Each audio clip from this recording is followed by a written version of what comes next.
हा जो आंदोलन आहे हा शासनाविरोधात कमी आणि बीजेपीने जे अनियमित धोरणाबद्दल हा काँग्रेस पक्षाने केलेलं आंदोलन आहे। तुम्ही बघत असाल दिवसेंदिवस पेट्रोल डिझेलचे दरवाढी होत आहेत। तर दरवाढी नुसते पेट्रोल डिझेलचे न होता त्याच्यानी सामान्य जनतेला प्रत्येक कमोडिटीवरती इफेक्ट होणारे आहेत। मग त्यांचे भाज्या असतील, त्याच्यानंतर आपले खाद्यपदार्थ असेल, शेतकऱ्यांचे शेतमालाला भाव नसेल मिळत, असे प्रत्येक आपल्या इकॉनॉमीला त्याचा इफेक्ट होत आहे।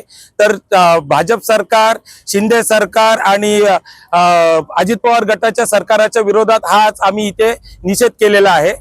तुम्ही बघितलं असेल नीट पेपरचे जर काय लीक झाले असतील तर त्यावरती सरकार कुठली घोषणा करायला तयार नाही किंवा त्यांचा ठोस भूमिका घ्यायला तयार नाहीत। किती किसान आत्महत्या करतायत त्याच्यावरती कोण बोलायला तयार नाहीत।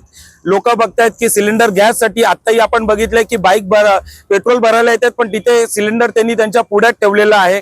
या एवढी जर काय इथे परेशानी असेल तर सरकारने त्यांची ठोस भूमिका घ्यावी आणि येत्या काळामध्ये पेट्रोल प्राइसचे दर नक्कीच कमी करावे।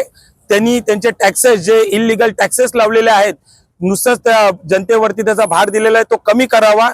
जर काय नाही केलं तर येणाऱ्या काळामध्ये काँग्रेस पक्ष नक्कीच हा अजून उग्र आंदोलन करून या सरकारला त्यांची जागा दाखवल्याशिवाय राहणार नाही। मेलोडी आता सध्या ट्रेंडिंग आहे। मोदीजींना माहिती आहे की कुठल्या विषयाला कशी बगल द्यायची। इथे ते इटली करून बोंबलत होते आणि शेवटी इटलीच्या गोदीत जाऊन तिथे बसले आणि तिकडे जाऊन मेलोडी खा बोलत होते। म्हणजे इथे किसान आत्महत्या करा तर मेलोडी खा, इथे पेपर लीक झाले मेलोडी का, 2-2 वर्ष पोरं मेहनत करतायत, पालक वर्ग तिकडे मेहनत करतायत, पैसे घेतायत, कर्ज घेतायत, पण काय तर मेलोडी का विसरून जा।